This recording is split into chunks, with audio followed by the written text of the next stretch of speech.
Okay, we are online. It is today's date, April 9th, 2026 at 6 o'clock. And this is the regularly scheduled select board meeting of the town of Underhill. We have all select board members present, which is great. And calling the meeting to order. I just want to check in first for adjustments to the agenda. Brad, are there any adjustments? I think it was suggested that talk about the Chittenden County Sheriff's contract in executive session. And then I just wanted to briefly, in the end of my items, just debrief the results from the Bridge 7 easement and how that turned out. Okay, we'll add those. Exactly. The Chittenden County Sheriff Department contract will be either after executive session or potentially, if we don't approve it tonight, at the next meeting. Okay, so agenda is approved. Next on our agenda is opening public comment. Members from the public. Everybody here for public comment? This is Tavid. He's here for Hi, the Tavid. Planning Commission. Of course, Karen's here, I think, to talk about Green Up Day and the event venues. Rec committee, sorry. Both. And, Okay. You got a lot of hats today. we have Michael and Christine. Do you have anything for public comment? Okay. And I do want to say that any public comment on any of the agenda items, this would be the time to do that. Once we get into the event venue language, we're not reopening the meeting for public comment. So if there is anybody in the public that would like to speak up, this would be your time to chime in.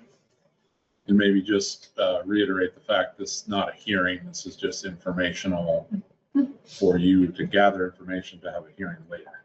So that once we take up the event venues language, this is the Planning Commission's recommendation to us, and we will consider that language. It is, like as Brad said, this is not a hearing tonight.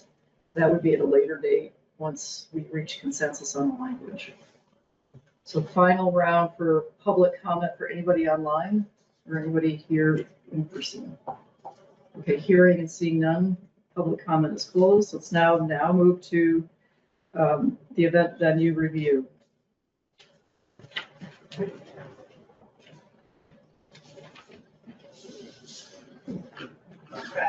Hey, good for you. Good day, good evening, everyone. Good evening. Thanks. Thank you for Well, coming in. yeah, of course. Thanks for considering this. I'm to Bingham, 59 Lower English Settlement Road. I'm the chair of the Planning Commission.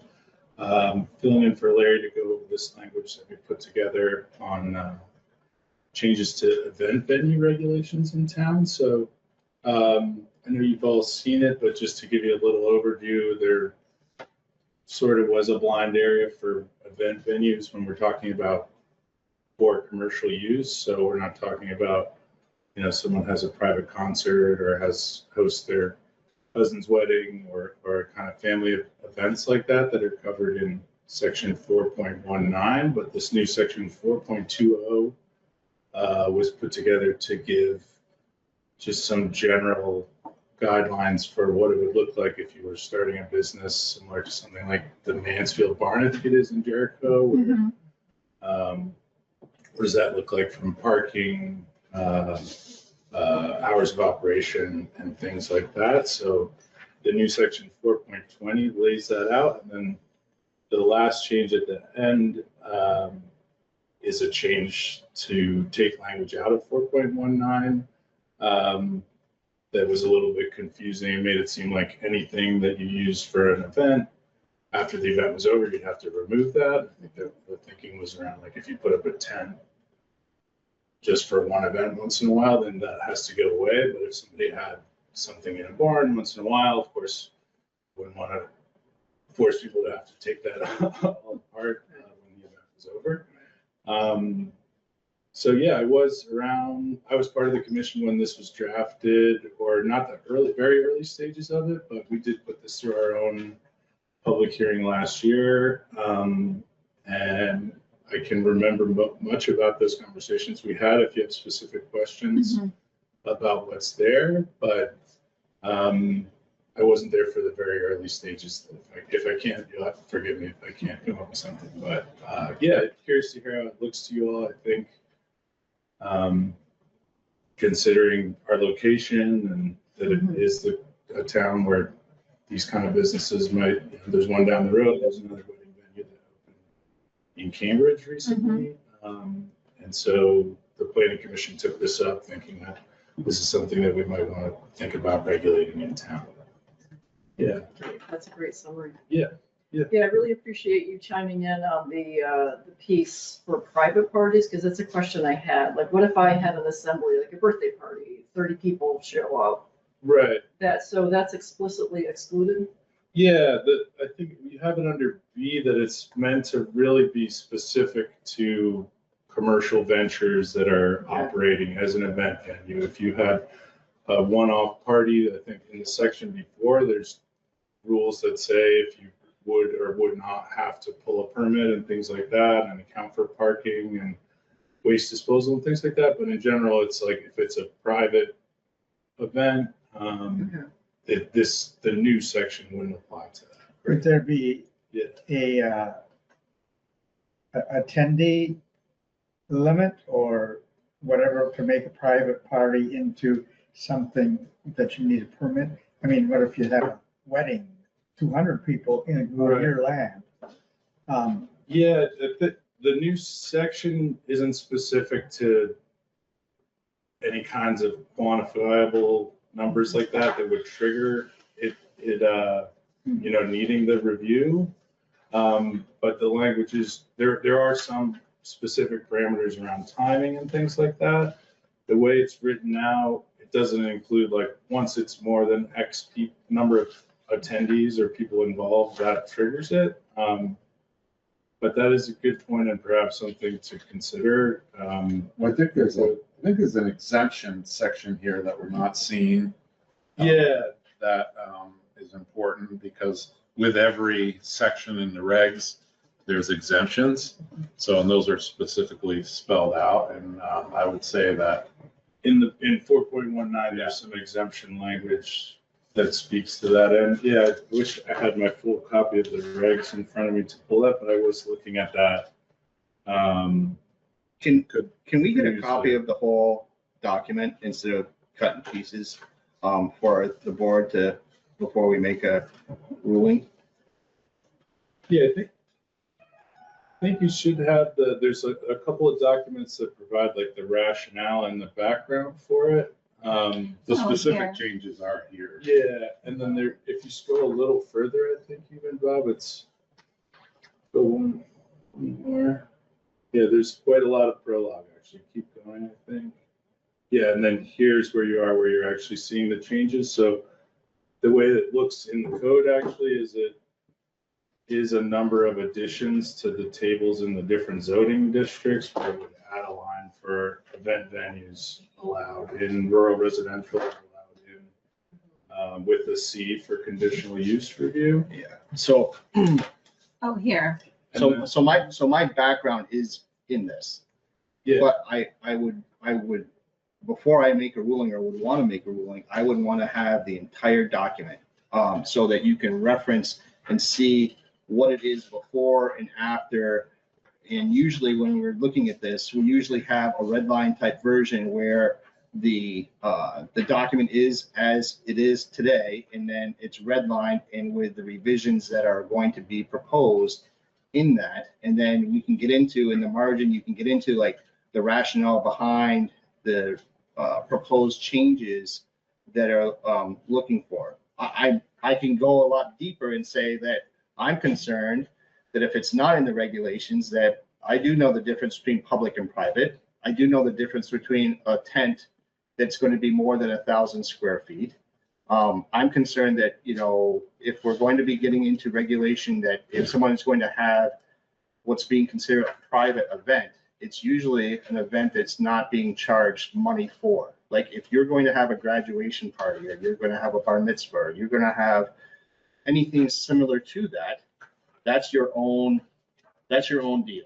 And I would think that that would be acceptable if you have a 2-car garage, or you have a barn on your property, or you have something like that, and you're having your large extended family, and maybe the neighbors come, like that's fine. Once you start charging an admission for the use of your land, or the tent that you're going to be under is going to be larger than 1,000 square feet. These types of things trigger, more regulatory oversight to make sure that the public has an expectation of safety, especially when they're paying a fee to go to a venue. If you're holding an Oktoberfest, with a band and stuff like that, I would assume that someone, put the tent stakes down properly and that it's not gonna blow down, type of thing. Right. Right. And yeah, certainly the expectations are higher when it's a commercial event. that you're Right. paying And for. so Yeah. there are those regulations already created at the state level. And I would assume that the town would mirror what the state already has on the regulations. It's difficult for me to see that without having the complete document. And that's all I can say is that I would prefer to have the whole document and see it that way before we, really take a deep dive into the venues. It's in my opinion, it's more like a place of assembly. You're creating a place of assembly for the public to go to. And we should be concerned about the safety of the individuals that are going to these places of assembly in our town. And there be some minor standards as it relates to that. We aren't making any decisions on this No, anyway. This is for discussion only. Right, but that, But we are, ultimately, our goal is to approve the language, Correct. not approve the language. We have consensus around the language. This is what we did for the accessory dwelling. We didn't have a motion on the table. We didn't have a second. It was just, there was consensus around the language to move to the next step, which is a public hearing with that language. So the steps are, we look at the language. If we are all in agreement, we move it for a future hearing. And then once the hearing happens, then the select board takes action. We can choose to accept after the hearing, we can choose to accept the language, change the language, or not accept the proposal. And if we change the language, if it's substantial, then it goes to a second hearing. So all we're doing is taking a litmus test of, are we all good with the language as presented? And it is not completely there as far as like the two sides of it. Because if you go further in your packet, the way it's represented is all just as underlined because it's a new section. But then you're not seeing the rest of section 4.19, which Brad has here, which is page 108, which speaks to those kinds of events you're talking about. The exceptions? That are, yeah, exactly. So it does go, it kind of does go hand in hand with that. So as Dan asked, is there like like if I'm having a birthday party, and you have 30 people, that sounds normal, that's fine. But what if it was 330, just like exaggerating that number? Is there a head count limit? You're not charging for it, it's just a party. Well, the way that, the one way we have that represented in the new, I'm looking at the existing regs for those exception kind of events, and it doesn't have kind of a quantifiable piece like that, but for a commercial use event venue, it is kind of handled through the parking regulations. So it says you gotta have at least one parking spot for every 5 attendees. So it's not so much like a cap once it's over that, you have to have it, but no matter how many, if you have 30 people, you gotta have 6 spots. If you have 100 people, you gotta have 20 spots. Yeah. But that, as far as other ways that kind of trigger it in terms of like, if it's a public, commercial event space or it's your own private, what number triggers it, that's not in the language the way it's drafted now, but you guys could add it as you go if you like, but not currently. I would caution the group that anytime you have an event where you have more than 100 people in a place, that there are a lot of safety considerations that need to be considered. And it makes no difference in my mind, whether it's for commercial use or personal use, there are going to be safety considerations that need to really be, and I think that the 100 is where the state says, so you can have 99, but once you hit the threshold of 100, then it's considered a place of assembly. Mhm. So That's I think, actually and really I think that if we mirrored that and said, you know, if you have an outside structure that's more than 1,000 square feet, then these are gonna be the things that we need to look at. And if you're going to have 99 or more, or 100 or more, then these are also the same considerations. But if you're gonna have the I turned 50 party, 20 in your case, you know, and you're gonna have a few people show up, great. Mhm. But I think that once you get over that certain number, then it's just like, well, we might wanna think about this a little bit more.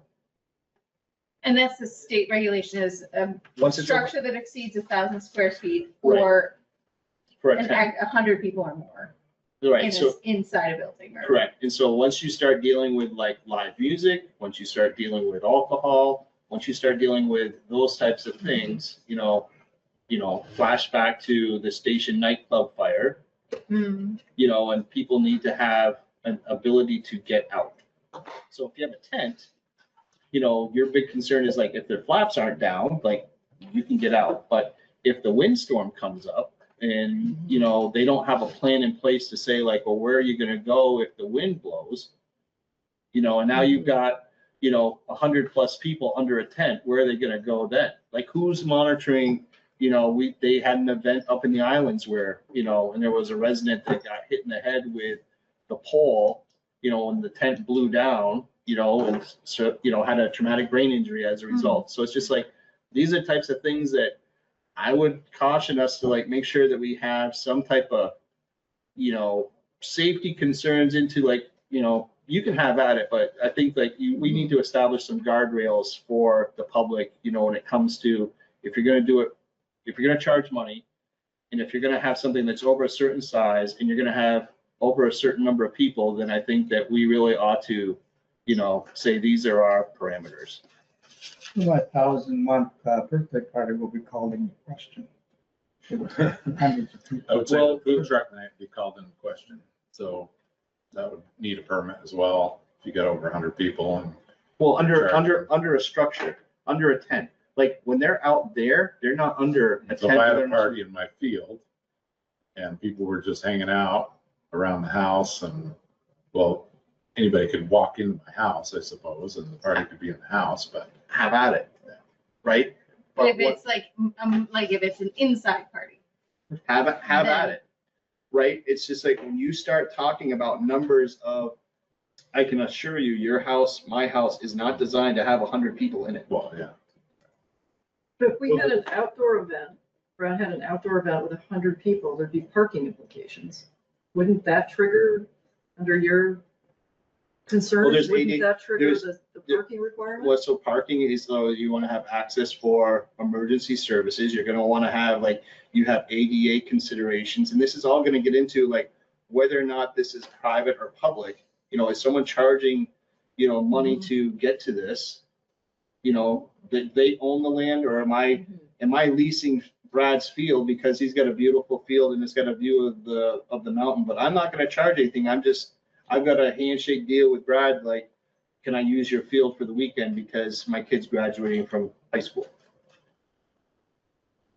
So it seems appropriate that we should have some language from private events that mirrors the state requirements that Bob is bringing up. Yeah, I'm looking closer, and I think I may have spoken a little too soon because we do refer to that insofar as we're calling for, and this would I think applies really for those indoor situations too, where it's the needing to demonstrate that you're specified in the Vermont Division of Fire Safety permit, that any applicant, well, the full language is that the applicant shall demonstrate adequate sanitary and trash collection facilities will be provided based on the maximum capacity for participants as specified in the Vermont Division of Fire Safety permit. So we're referring to that at least on the new section for those commercial For the venues. commercial, but I think that the Yeah. issue is for private events. Yeah, that it should, because it doesn't appear to Right. refer to that language on those that should be in the exceptions. Exceptions, 4.19. yeah, so that might be another addition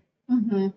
to make, and I think, you know, it could be worth adding, as Bob's saying, like, that 100 cap trick, Like anything over 100 and over. yeah, triggers requires the permit, a- yeah. Exactly. Because right now, the way the exceptions work too, there are, speaking of the food truck night, or there's exceptions in there for anything on municipal, church, or school land being exempt from the exemptions. But then, so something like that, but it's outdoor versus indoor. Mhm. And perhaps the Vermont Division of Fire Safety might have regulations that align for something outside too. Right, so if Dan goes to the school and says, I want to rent the soccer field and I'm going to put up a tent that is 3,000 square feet, the state's going to say, you got to check all these boxes in order to do that. It makes no difference who owns the land. Mhm. Your tent is driving the train. Mm-hmm. Just the simple fact that that tent is over 1,000 square feet, you got to follow these regulations, you know, in order to do that.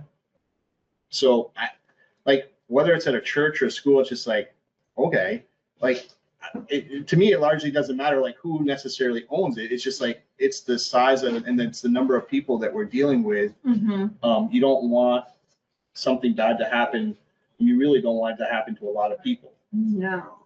Right.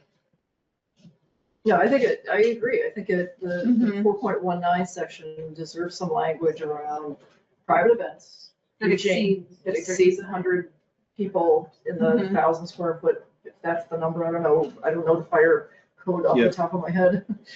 But I think like we host a big party in the winter, but I feel like I would feel better now that I'm thinking about it, that like, what should I be thinking about in terms of like hosting this party, of like making sure there's enough egress points and all of those things that like, God forbid something happens, like that there should be a, you know, the Well- permitting thing would like take care of making sure that people have considered those things. Yeah, like shovel your walkway. Not that you don't, Yeah. but you know what I mean? Like a lot of Yeah. people have that front door that they never use because they always go through the garage, where it's just like, well, if you're gonna have a big party, you know what I mean? Get the Yeah. snow blower out and blow Yeah. the front, walkway, so that, God forbid, you have to open up that front door because everybody needs to get out quick. It's just like, it's not, Yeah, it's yeah. not oh yeah, that makes a lot of I sense. think it does make sense for things that exceed a I certain guess size. Yeah. The other thing I just wanted to bring up that I think is important here is we've added an isolation distance here from, that was never in the regs before.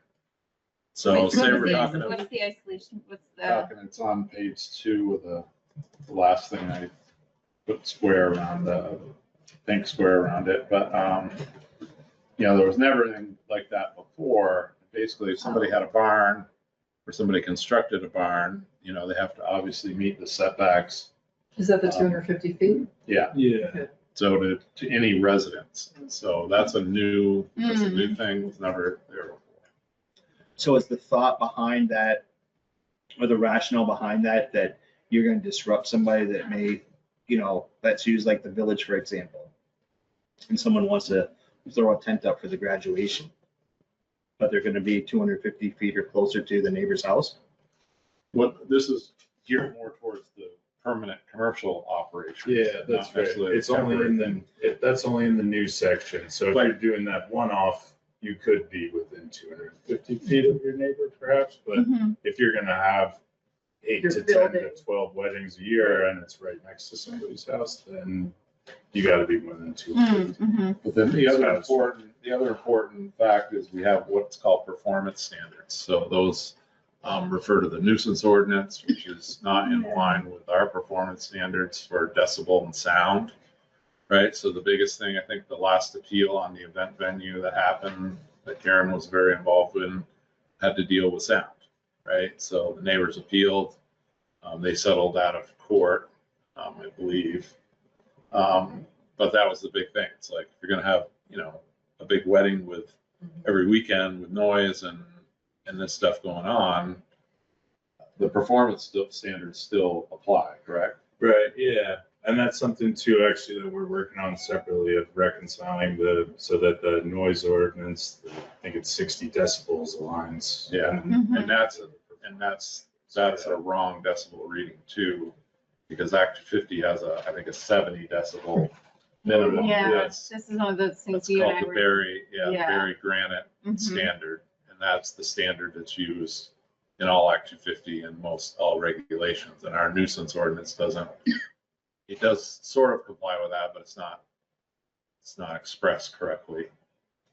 To align with what the Yeah. state has. With the state has, or our performance standards in our regulations. So the sound requirement would apply to everybody or just Yes. the commercial? No, just the commercial standard. Well, it could, I suppose theoretically, you'd have to read the fine print of the nuisance ordinance, but I'm not sure. I don't think it would apply to a temporary event unless it was outside the hours of the noise that's in the nuisance ordinance. Mm. So, That's another. so this is for the commercial side of the commercial side of the private side? This is anything. So a nuisance ordinance is like townwide, we have for noise or anything. And So- then, So who's enforcing that? well, if it's involved with a permit, then it's the zoning administrator who enforces that because it has to align with performance standards. But if it's a one-off thing, I don't know. That would be the select board to enforce that with a nuisance ordinance. I guess where I'm heading with this is that if I'm having the party, Mhm. right, and it's my kid's graduation and my neighbor, Mhm. says, I wish those kids would quiet down. It's past 11 Turn o'clock at down night, that right? Turn down music. that music, right? It's just like, so who's going to come out and measure that sound? Is Maureen then going to call you and say, hey, Brad, guess what? Bob's kids are making a heck of a lot of racket and it's now 11:30 at night and I've asked them to turn it down, but they haven't. Like, if it's a one-off and it's a graduation party, it's just like, I got to make it up to Maureen somehow, Right. type of thing. But if it's a commercial deal and it's happening time and time again, then I And guess I could see, then a complaint comes, then a violation Right. happens. So we're getting kind of up into the weeds a little bit, but I just wanted to point out the 250 in there. And it does state no event may begin before 8 a.m. or end after 11 p.m., including setup and tear down. For this language for the event venue. Right, yeah, so you have the nuisance ordinance handling other things. but then Exactly. even For more- a yeah, commercial exactly, event yeah, venue, including tear down, they have to be all done by 11 p.m. yeah. well, usually that's when they really start getting going. It's Yeah. I like was gonna, 11 I o'clock, actually noted that and thought like, that Nope. I had- that seems early for I had- things, but yeah, like, I don't know. I remember actually just struggling with that part as well as the length of the event too. And my wife works in event production too, so she's like getting there to set things up at 7, 6 sometimes. So it's like, but the hours of 8 to 11 seem to align sort of with what would be considered like respectable hours for making a racket. Mhm. I guess was kind of the thinking there. But yeah, but I think that 11 p.m. cutoff feels like a familiar thing. If you were at a hotel wedding or some event, it was like the DJ's got to stop at 11. That's, no, They actually got stuff like 10. And Yeah, you have an hour, just making up a number. yeah, Just have sufficient time so you can do the cleanup and you're not annoying people with the cleanup. with and the all that. cleanup too, yeah. Exactly. To To me, But yeah, that it's, sounds fine, 8 a.m. to 11 p.m. yeah, I just go to different parties. I usually like when they stop serving at 2 o'clock in the morning, that's usually when, okay, well then we're done. After the party's the after party. That's right. After, at 2 o'clock, in the morning, it's like, okay, but So other than the private events and the issue with the fire and safety codes, is any other language, I just want to move us along because we're. The proposed language, I think, within of like what is included Yes. here, like the highlighted in pink or purple, whatever we want to call that. I didn't have any issues with that language. I think the extra things to consider are good. Okay, I just want to get consensus. If everything that's proposed looks good. Yes, I think so. not on its own. Like, it needs to be modified with the. with additional things. With the stuff we talked about. Mhm. Yeah, and I don't know how it works, or if that's something you can get it back to Larry and us Yeah. to look at again before you want to advance it to your public hearing time. So I think the but- message to Yeah. Larry is we have consensus Yeah. around the language that's been posted, but we want additional language for private Yeah. events relative to fire safety, Yeah. specifically with any of that with 100 people and greater private event. This is, Mhm. and then the square footage is 1,000 square foot. In any other Yeah. fire safety code regulations. Yeah, If he can come back to us with that in the near future, we can move that okay, in Well- this process. yeah, Also with, I think the caveat that there's no like, in my mind, there's no like out of bounds, like if this is on the church property or if this is on the school property, that doesn't exclude them from The- what we're talking about. Like, Yeah. these rules like would apply regardless. yeah, I see what you're saying. You know what I right- mean? 'Cause Yeah, it- because it- right now you're further exempt. But from I the think that exemption, like if I'm a mega church, not that we have a mega church in town, but we do have them in Vermont, where they'll have more than 100 people gathering every Sunday. They don't get a permit every Sunday. You have that now, they just don't have a tent. They have a building, they have a facility. But they don't get a permit for every So every Sunday service. I promise that this is it for me. I'll stop after this. The event venue is not just for a venue that has a building or a structure or a tent. The venue could be my field. And my venue could be that I'm having a maple sugar fest, or I'm having a corn roast, or I'm having something like that, but I'm not constructing or I'm not erecting any tents or buildings or anything like that. I'm just having a large group of people come to my land and celebrate maple sugar. Mhm. So this would apply. The event venue, the venue itself is the land. It's not a structure, it's not a tent. Yeah, I think the way the language is, it's like, it's not specific to that it has to be in a building or that it has to be in a temporary structure or a permanent structure, and that it's implied that even if you could operate a commercial event venue that was nothing more than a tent and some electrical hookups and that it would be outdoor.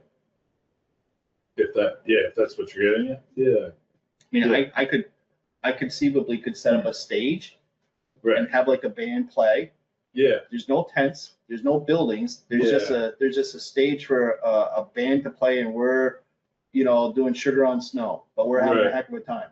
So it sounds like what we need is a really clear definition of what constitutes an event venue, right? That it's not a church, it's, I that understood there's like. 4.20 was commercial events only. and Is we that have true? it, yeah, and we have it, and then And in then depth, 4.19 is private. Exceptions, yeah, exceptions.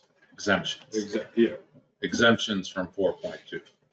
and then the commercial venues is further defined as a facility open to the public. So does 4.20 event venues, the language we have in front of us, cover commercial, or is it both commercial and private? The 4.20 is just for commercial, Just for commercial, that's what I but thought. then the 4.19 is for private events, and then further exemption, because it's still, even if it's private, there's still a mechanism that you have to pull a permit unless you fall in one of the exemptions, like the municipal or school land or church land piece like we were talking about. But I see where Bob's saying, like, we should add to that section as well. That's what that's what we, So that, yeah, that's what so I was that it trying to refers say, maybe I to. didn't say it. Yeah, no, I think I'm following you on that, yeah. And making it, tightening up, perhaps, maybe there's another word that makes it clear that it's any space. Maybe facility feels too much like it's definitely a building or Right, a it is structure. any space, exactly. Any space, yeah. Exactly. Okay, yeah, Right. that sounds good. We're good? Mhm. I'm good. Right. Thanks for getting through that, yeah, Good. appreciate it. Thank you for being here. Yeah, thank you, yeah. Thank We'll you. get back, we'll Thank work it back through with Okay. Larry and can move it along. All right, great. Yeah, thanks for everything. Thank Yeah, you. thanks, Brett. Yeah. And just to remind folks that on our next meeting, April 23rd, we'll deal with trails. So if Larry can pull that language together before the 23rd, we might conceivably add that on, but the next one is trails. And then sawmills is on May 14th. Just to put that on the record. Okay, now let's move to highway supervisor items and town garage architectural drawing. Russ, you are up. Good evening, everyone. Good evening. I'll just start out first with just some quick updates on the highway department and where we're at and what we're doing. Correct me, at the last meeting, we talked about the BOSHA visit and Vermont WorkSafe. Had they been here? Vermont WorkSafe been here at that, before that meeting? Yeah, No, you talked about We that. talked about it, but they hadn't, we had a meeting with them.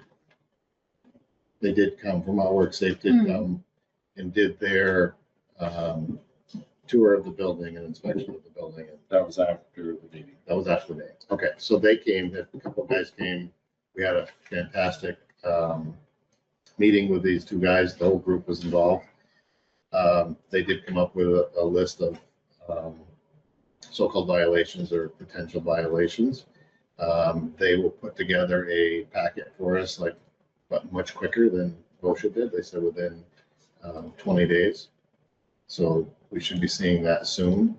Some of the nothing major at all, very minor things. We have done some of that stuff already, getting that done. Again, there's no fines, there's no charges, there's no nothing. And then we will work with them moving forward on probably every 2 years or so, give them a call, have them come in, work with them. We'll just do another set of eyes going around That's great. doing this. But it was actually very enjoyable, very entertaining. They were great guys, educational, and definitely moving in the right direction with that. So that was very good.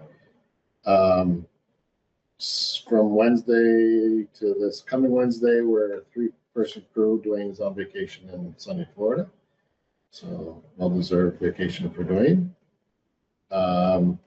Our 20 new truck is back from Allegiance, repaired and back in service. Our 21 will be going down next week for a state inspection, coolant leak, and just that's it on that. The chloride we approved last meeting has been delivered. The new culvert for New Road was delivered yesterday, and that'll get on the docket when Dwayne gets back after we finish up Dan Clayton's area for bridge project. The tank to store the chloride backing up. Yep. Was checked out okay? We checked out, we installed all the hoses back up, and everything is good. Yep. So that's all there and ready. We think we're pretty much over winter. The chances of snow, I think, are getting slimmer and slimmer. I'm really ready. So we've taken the wings off, 4 out of the 5 trucks. We're leaving the salt truck on just in case. Gave them a pre-spa day with baths and so on, which was good. I'm having John Angelino's hauling in some ditch stone for us, so we'll have a pile of ditch stone ready to go, so we don't have to run for it. It'll be right at the garage. So we normally do. Salt is getting delivered, so we're filling the salt shed back up. So that'll be all full for next year. Mud season has been up and down a little bit. Dealt a little bit with it today, but on a great note, we actually graded about 75% of Poker Hill Road today. Nice, thank you. So That's nice. that was great, and actually part of it was a little dusty after he was done. Unbelievably, it was. Wow. So hopefully we keep getting some days like we had today. It was fantastic. Did some coal patching today, and yeah, that's about it. Okay. Bob, do you want to talk about the architectural drawings? Sure. So there are, today, met with Michael Dugan, who's the architect that we've been talking with about conceptual idea of what the town garage may look like, going forward, because we're outgrowing the building and the building needs renovations due to the roof on the building now. So there is a drawing. I'm happy to go over that drawing. There was, Michael took like to scale the actual equipment that we have, so you can place the equipment like kind of a cutout and see like where things would fit in the bay. Some of the highlights of the building are going to be for future expansion. It's my belief that if we're going to go down this, that we should either consider having, this building should last us another 25 or 50 years, so that we're not, putting additions on all the time. But the current building that we have now has lasted us. When was that built, Brad? In the early 90s? 2000. So here we are, 2026, and we are discovering that that was built with single axle dump trucks in mind, and we're not using single axle per se. Now we're using dual tandems, and you can't park the trucks nose to nose with the plow and everything like that. And then we have equipment that sits outside, which doesn't do us any favors when you have motors that are just sitting outside, all winter long. So happy to review that, like some of the conceptual ideas that Mr. Dugan came up with. I know it was not in the packet because I just received it today, but happy to go over that whenever, or if you want to do it in more detail at the next meeting, happy to do that too. Just given timeline, it is 6:41 and we are running about 10 minutes late. I would think it'd be nice to put this on as a specific agenda item. We can spend some time, highlight in the board packet what it looks like, put it up. And then it could be a part of the packet for everybody in town to also have a chance to take a look at too. And then we can talk about what are the next steps relative to, here's the vision, but how do we get to completion of that vision? There's a bunch of things that have to happen in between. Okay. Great. Excellent. Very excited to be making progress on this, Yes. so can't wait to look at the drawing. Hopefully we can fit that on our next meeting agenda. Okay, great. Thank you. Great, that brings us, it is 6:42, brings us to the recreation. Russ. Committee. Thank you. Thank you. Have a good evening. Thanks, Russ. Thank you, yeah. Well, the rec committee wants to present. And Tom. Hello. How are you? What's that? Champions so far. Anthony Kelsey, Chair of the Recreation Committee. I think the bulk of the reason here is to just seek some guidance on a few different ideas and projects that we're considering, some big, some small. So just looking for some ideas, discussion, and ways that we want to go. The first, there's 3 different ones I've put in the packet. I imagine you all read. The first one is the tennis courts over at the town recreation area. I actually don't know when they were constructed. I looked around, I couldn't find a number, but they've been there for a while. They were put in right in, I think around 74. Okay. Oh, As I stated in there, in 2020 or so, we looked into resurfacing. At that point, they weren't used a ton because they were in such disrepair. And so there's a lot of discussion about what we should actually do with them, just because we didn't know what the use would be like. So we put in the 18,000 to resurface and new crack repair. And then once we fixed them, the use skyrocketed. The high school started practicing there. We had the pickleball line. So it sees a lot of use. And so based on that, it kind of helped feed into what our next steps would be with the courts. Because at the time when they were in disrepair, we strip these things out. People don't use them, but now that they're playable and good, they're usable. So with that in mind, the question is, where we go from here. The crack repairs that were done are generally kind of a 3 to 5 year. I mean, it's a Band-Aid. And even when they came, they said, this is something that's going to get you a few more years, but it's not going to last. And you either have to keep coming back and fixing that, or you redo them to more expense. So the question we're looking for guidance on is just which way we want to go as a town for this. Obviously, the expenses vary widely from, leave it, do nothing, at a minimal expense to the reconstruction of the courts, which would be, 6 figures for sure. So I think the question out there is, what are thoughts on this? And then based on process, there's a couple different points. I think from the rec committee view, reconstructing the courts, I think would be the way to go. I think they're a great asset. I think putting money into them to maintain them. They've been there for 50 years. It'd be nice to have them to continue to be there, but that is a chunk of change to put forth. So I think if we go that route, then the question is in terms of funding and, how that might have to be looked at and thought of. A couple things to consider is, obviously we could bond it and use town money for that.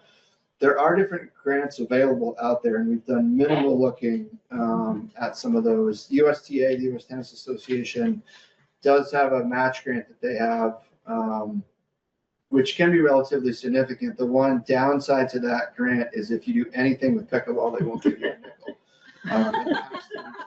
Wow. And so, I know, they said, we're a tennis association and we don't want to spend tennis money to support pickleball. So if you have it in your plans to put pickleball lines in your courts, you won't get any. I do feel like the use has been a lot of pickleball, so it would give me, I don't know if I'd want to go after a grant that would limit it as such, which I think is unfortunate because it's a really nice grant. And the one thing I don't know is if, there are some things where we could do something where we would do like one tennis court next to 2 pickleball courts, and then you can maybe apply for it and say, well, we're gonna have a tennis court next to things, and you could still potentially, and I just don't know some of those details because we haven't, there's been some emails back and forth with one of our members and some of the folks at USTA. But before we dug in deeper, we're gonna get some guidance from you all. What do folks think? Well, on the first look at it, I think it would be valuable for the town to throw some money at it, but mixed in with grant and also creative funding, whatever that means. Fundraising, especially for the people who are generated by the energy of the people using it. But I think it can be a mixture. It's a big number, but you can shrink it in that way. What's the thing made of?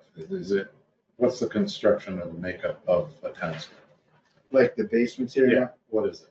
I mean, there's different versions, but this one is like an asphalt piece, and then they put above that, there's different layers of things for that. So when they came and redid it, there was all these cracks, and then it's almost like you're doing drywall. Like you put this tape over it, and then they put this, it was like a really thick type of, it's almost like tar, it wasn't. They put that on there, and then on top of that, they painted. So that was kind of the resurfacing piece. So they didn't do anything with the subsurface of that. That was just the top part in the crack repair. And when they do the crack repair, they charge by the foot. And so the more cracks, the more it is. But over time, like since it's basically this tennis court version of drywall tape, it kind of moves and it gets soft in those spots. So now we have, the cracks are still covered, but they turn into like these dead spots and they start to degrade. Do we have a sense of quantifying what a lot of use looks like? So you said the tennis team from high school practices. Do we have a sense of how many people are using it, or I don't know. I know that's hard to there's not a check-in, there's no way to right. I mean, I would say in the summertime, I would say on many nice nights, there's somebody there playing, whether it be tennis or pickleball. Yeah. So anything we have now is anecdotal. I do know that there are some folks that, have some, kids come and play, and it's not like there's lessons happening there, but there's folks that are coming that have something that's semi-organized and that sort of thing over the summer. And we talked about doing some little mini tournament sort of stuff, but haven't quite gotten there. So no numbers, but anecdotally, when we're down there, they're getting used. Yeah, I mean, it is a great asset for the town, and that whole area of the town pond and the playground, that is a really nice structure. That whole area is really nice, and I think continuing to keep it up is really valuable. I agree though that the sticker shock of like a total, you know, the full reconstruction Yeah, is a lot, but also like rather like if we just keep doing the like $15,000 to $20,000 every 5 years, that seems foolish. We're gonna basically pay for a whole new. Right. part. Mhm. Yeah, I think figuring out if there's a combination of grant and town and fundraising, like how that would look, probably makes sense, I think. When was the last time that the rec committee sent out like a community-wide like survey as far as services that, you know, the community would like to see or I think improve upon or anything like that? it was 2018. We did So I'm wondering if we're due for another one, and we're probably gonna have a high turnout for, this is an election year, right? Mhm.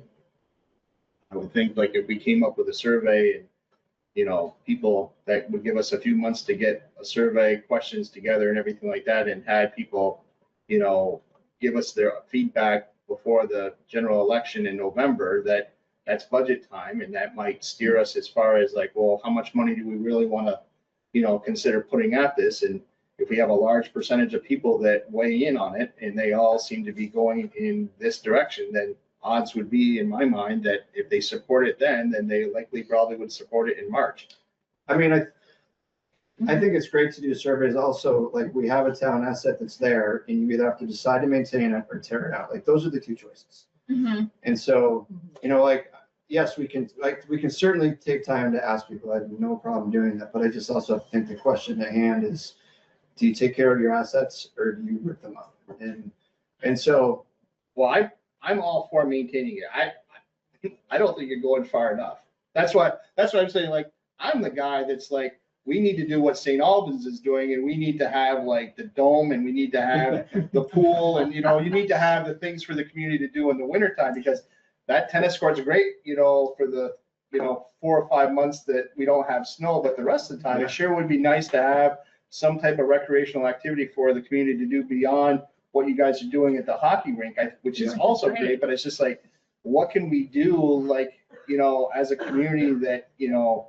How expensive are the heated pickleball courts? Well, you know, I just like, don't cut our nose off beside our face. I mean, these courts like last us 52 years. Yeah. And we band-aided it along for 52 years, and now it seems like, well, it's run its course. And so now, like, I think it's time to reinvest in the community and say, like, you know, back in 74, you know, it was a 2-court tennis court, made everybody happy in the town pond. Like, you know, should we continue to do that, or should we look at maybe, you know, that plus, you know, or whatever it is? I think you're hearing consensus from, Charles hasn't chimed in yet, but I'm just gonna say there's support to continue the tennis court. Okay.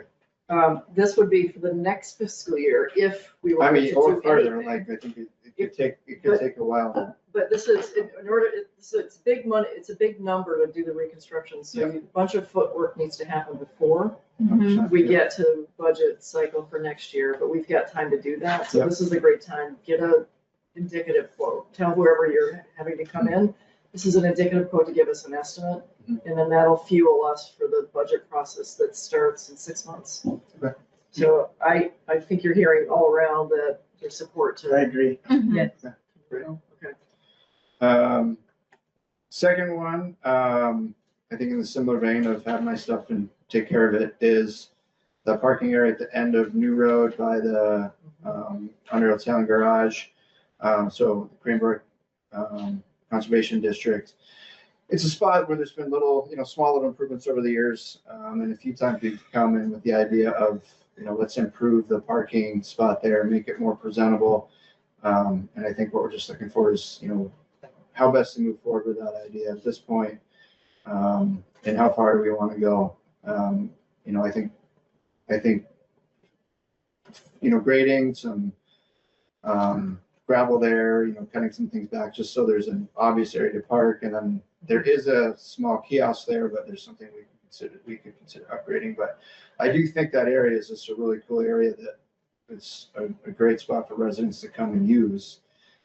It would be nice if it was a little more welcoming than what it is right now.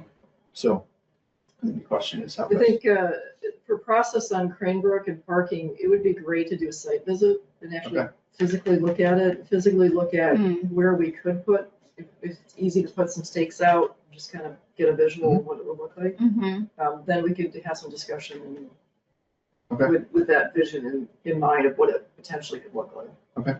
Well, I'm hoping that everyone here is going to make their way to Green Up Day and come to the town garage.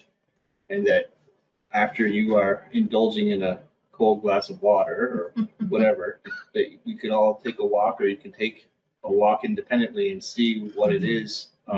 But reminding the board that we also had an issue with that parking area being, farther down the road or up the road from where the parking area is now. And caution that, whatever we do, we need to make sure that we are following our process and going through the appropriate channels as far as getting permits and before we start putting shovels in the ground. Agreed, absolutely. In your dreaming, are you thinking about that area not only as a summer activity, but also some winter possibilities? I think it's used like that now, and people certainly walk and ski in that area a little bit in the winter. So I see it as a 4-season place, and the management plan indicates it as a 4-season park.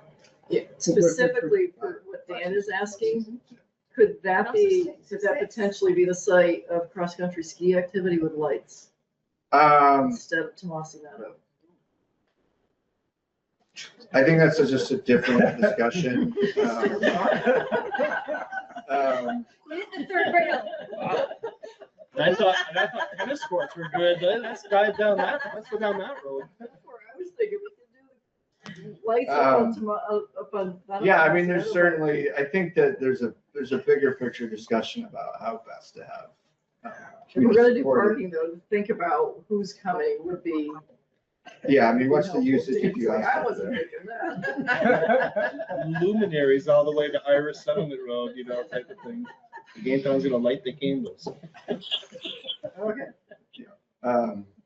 So, I mean, yeah, that's it. Let's get something. Betsy, that's her hand up. Yeah, I'd just like to suggest Remember that the what is Betsy? She's on the commission.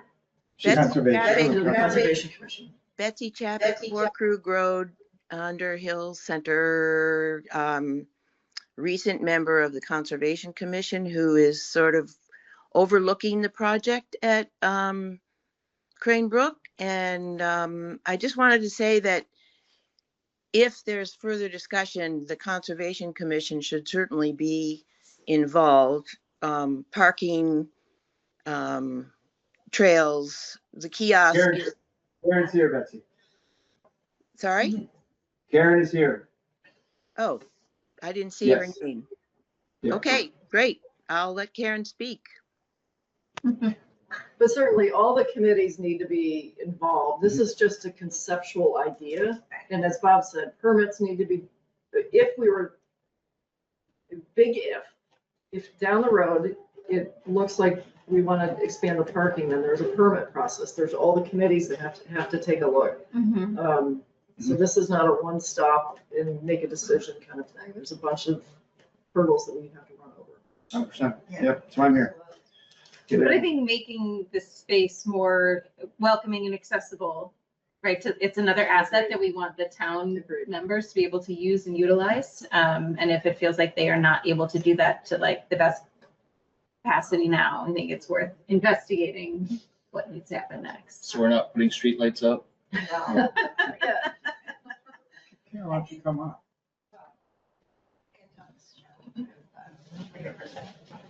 Right. One of the concepts though is that it is a conservation area, so it's not like a park, which is, like in Essex where they have tennis and they have other things going on. It's really a conservation area where there are unique natural resources. So it's I think it's well used, regardless of whether it's the summer or the winter. We have walkers. There are limited use of biking through it from Irish Settlement down to Crane Brook and then biking down to Outer Settlement again, and things like that. Cross-country skiers have used it, snowshoers. I think what Anton is talking about though is the parking. And I think because the parking is not, there's a lot of mud and things, so there, some days it gets very crowded. I wouldn't say very, but there is overflow and they'll go in and they park in where the town garage is if the gates are open. People do that just to get out of the way and stay out of the road. And so I think we're talking about making it more hospitable to people that park. I know that Irish Settlement people walk there, a lot of town people. So, yeah, and part of the management plan is that typically we work together on this. I'm glad Anton brought it forward again. And you're saying that the conservation aspect, you have to consider the inhabitants who are already there. The inhabitants as in the wildlife. Correct. Correct, yes. So I have a question. Thank you, Karen. It's always good to see you. We own land, the town owns land at the bottom of, say, Flint Hill in Irish Settlement in New Road, right? We own that little triangle piece. No, it's up Fuller Road, north or south of Fuller Road intersection. Yeah, there's a little parcel there. You and I have been there, Bob.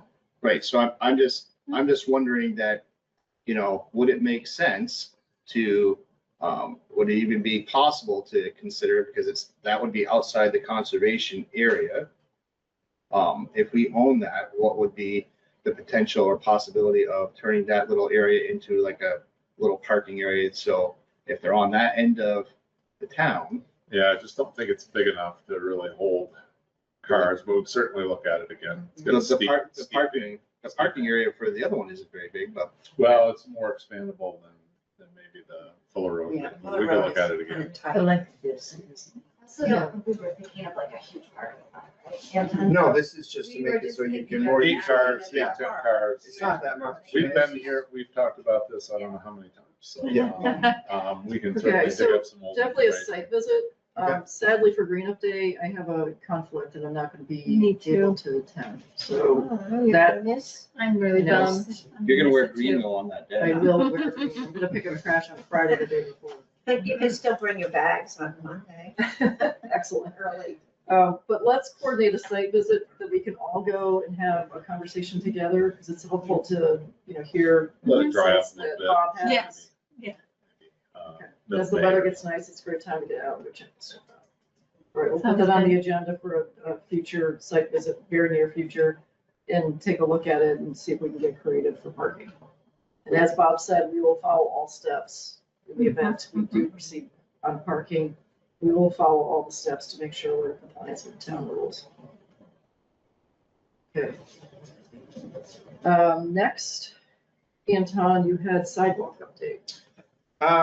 Yeah, just, so the ARPA money that we distributed, a little over $600,000, that was just the Underhill money, was all allocated, I think, in 2023. And the rec committee was a part of that process. We had a member on the ARPA town committee. And then we also were just, as a committee, I think we put some supporting documents in for the sidewalk. And I think one thing that happens on the rec committee side is community members are like, what's going on with the sidewalk? So we get people at like this and emails the other members who are here, field things from folks. And so I think from a rec committee standpoint, with the history we have with it is, kind of status update, but is there anything else that we can do or we need to do to help shepherd the process along to just kind of keep it moving? We did have the scoping study that concluded 2 years ago. It was in March of 24.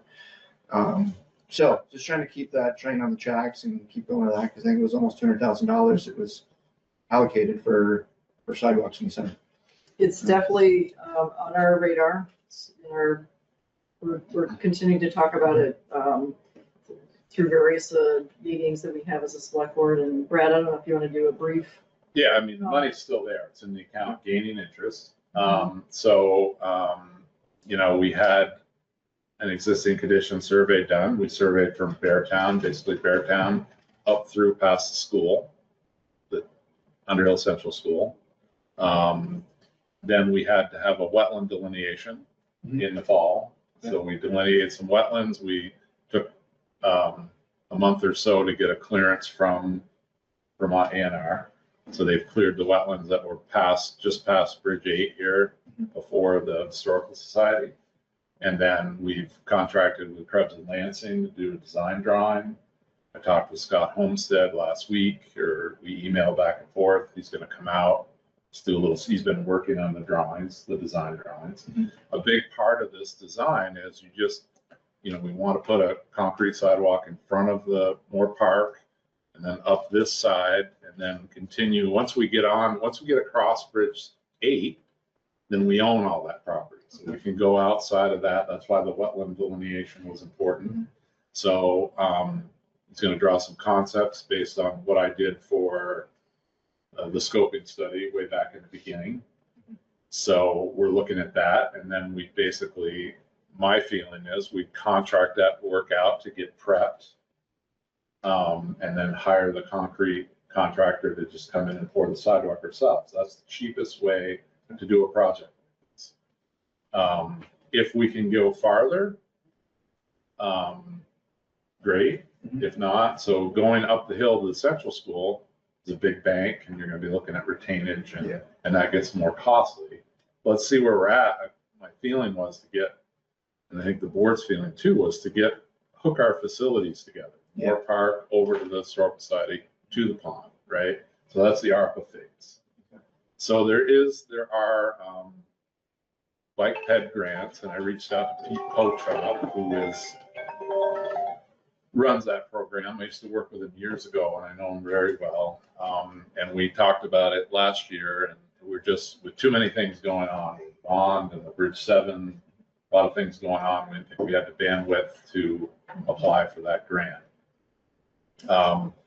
So going the federal route is complicated, and I'm going to warn everybody right up front that you're talking multiple years, many, many years.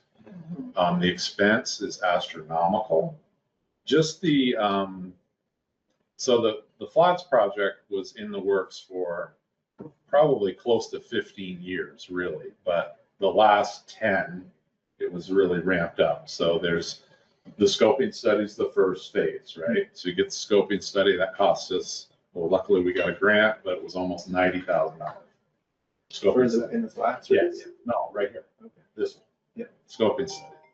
So, and they come up with a lot of great ideas, but it's nothing we didn't know already, right? We know we have limited room. We're pretty familiar with where the thing should go. So they came up with some concepts, and that's the first step.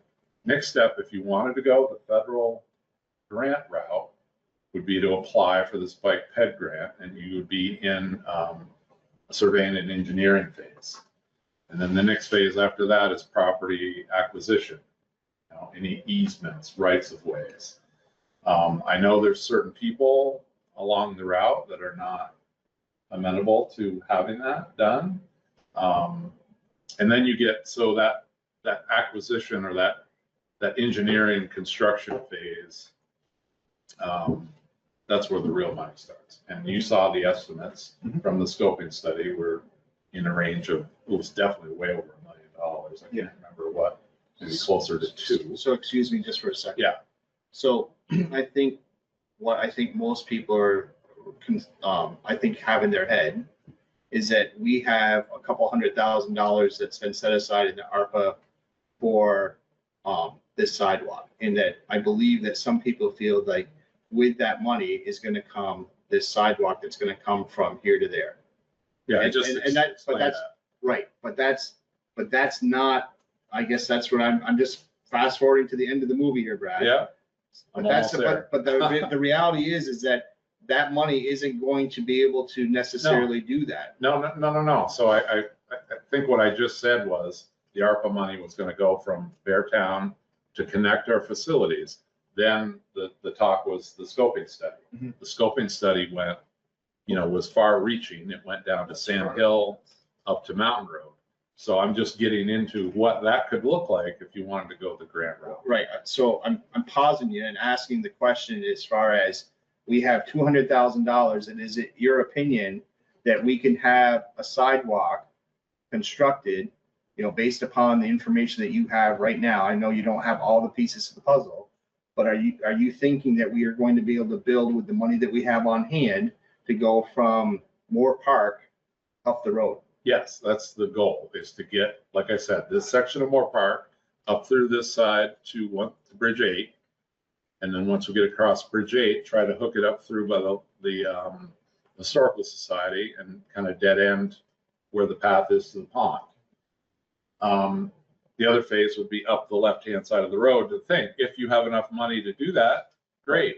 If I not, think we need to focus just on that. I think it's phase 4. well, exactly, but This is I the just, phase 4 segment. yes, Yeah. but I think everybody is kind of anxious to hear what the next phase, right, would be. And I'm just trying to lay that out for you, how that would be. So you could go a grant route. Those grants are coming up April 15th through June, they're due. But if you go that route and you decide to jump in the federal route, you're in it. And there's a 20% match for those grants, 20% town match. So if you're looking at, a $2 million construction bill, you're looking at 2% of, or 20% of those funds you have to come up with. Okay. And when we did the flats, I'm just giving you a little history. When we did the flats, we prepped for that every year. So we put like $30,000 aside for the match each year, for a series of 5-6 years. Another approach, this is just something I'm going to throw out there, but there's in that, instead of going the federal route, there's a state route. Right? There's a state grant funding. And in that criteria for those grants is shoulder widening of the road, right? And that's a 50%. Okay. But it's something that we may want to entertain, because getting concrete in the ground is a difficult thing. But what if, somehow we could widen the road, extra wide as we possibly could. Dig up the sub bases. We've got plenty of width on the bridge. Get the road as wide as possible. Narrow the lanes down to like 8.5, 9-foot lanes. Then you wind up with some really big shoulders. It's just one approach that this section's gonna need to be repaved. So it's in bad shape. So the other part of this, I just want to finish with, is when we do this concrete portion of the sidewalk, the road also needs to be paved so we can realign the lines, the fog lines and the center line are going to have to be shifted. So when you get to the bridge, you shift traffic over to allow the sidewalk to pass, right? And there's not going to be a concrete sidewalk on the bridge, but there has to be a defined lane that this is it, so you can't just scrub out the lines we have now and paint new lines. You should resurface it and then do that squiggle to get over the bridge. So I will let you know, and the Recreation Committee know after I meet, and you're more than welcome to come and meet with Scott when he's here. But I think it's pretty straightforward, this section, what we're gonna do. There's really not many options. Yeah. The scoping study did show sidewalk on both sides. That would be very complicated to do, but I think we should start on this side. So Did you we say have you're made- meeting with him in the He's next got- couple of weeks? well, or? yeah, I talked with him last week and I said, well, it's snowing here. There's still snow on the ground. Right. I'll let you know when the conditions are right and we'll come out. So, and then he can show me what he's got for engineering drawings already. So we get those, then we'll have a cost estimate and then we can put it out and see where we get. So that's what I've been working on for 2 years. And. Okay, in the interest of time, I gotta Yeah. move us. Okay. because We're gonna run out. For comments from Gallagher or the Recreation Committee. We need to keep moving. We're way behind schedule. So you've heard an update. Yep. The sidewalk is in the works. The segment in front of the town hall essentially is in the works. The whole length of the big picture. Brad just gave The a, bigger picture isn't endorsed at all. no, he just gave a. That's why we're here. No movement has been made on that at all, and we have no answer. So it'd be nice to know if we're going for state money or if we're going for federal money, if we're not. The doing select board has not decided that. that. Okay, So it's not Brad's decision, it is the select board. okay, sorry. So we're gonna cut today, we're gonna cut this conversation because we're going over budget. I'll put it back, I'll put it on the agenda for next week to have a better update about the grants. Okay, that's better because we're way over time and we'll see if we can get through the agenda. Okay, are we good? We're good. Can I just say that when we do that, Can you just make part of the packet that you have what you believe that the proposed sidewalk with the money that we already have, like, set aside, what that will actually do, so it's clear to the public, like, the amount of money that we have for ARPA is gonna go from X to Y. And that's what we believe that's the section that we're talking about right now. And then if we're gonna talk about additional sections, then we have to talk about, there has to be additional conversation as far as funding and where we're gonna go and everything like that. But we're focused on X to Y. This is what we're talking about. Yeah. It's all on the, thank All you. right, we're good. Thank you, Anton. I'm Thanks, gonna try to push us so we can catch up here. So next on the agenda is the Memorial Day Parade. We have Dan O'Neill. Hi, I'm on the screen. All right, sorry, Dan. No problem. Can you hear me? Yep, thank you. Hi, I will be very quick with all of you because I know time is at a premium. We are planning the parade for this year to run the same route as last year. We're going to go from, we're going to start at Browns River Middle School, move up River Road to Memorial Park. The good news is we are not asking you for any money. We did it last year without any, so that should make things easier. We had a lot of great support from the fire department. We are going to warn people at least 2 weeks in advance by putting out signage. We're going to promote it in various social media outlets, media. I found out from Brad that the Mountain Gazette is no longer publishing, but I will keep being resourceful. The only ask I'm really having is just permission to start organizing and coordinating with the fire department, the sheriff's office, and just getting it done and putting up things. Any questions? I'm good with that. No? Yeah. We don't have to take action because there's no money extended, correct? Well, just to allow the road to be closed for that period of time, Okay. like we always So have.